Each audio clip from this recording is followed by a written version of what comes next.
యేసయ్య నీ కృపతలంచగానే నా శ్రమలుగా అనిపించలేదే.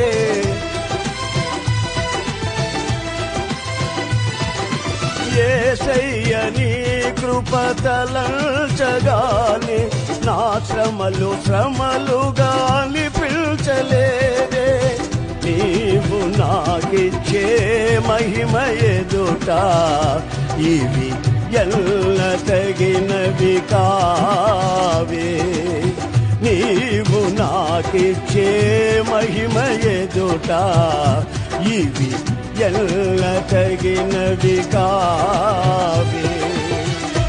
సుగుణాల సంపన్నుడా, స్తుతిగానాల వారసుడా, జీవితును నిత్యము నీ నీడలో ఆస్వాదిల్తును నీ మాటల మకరందము.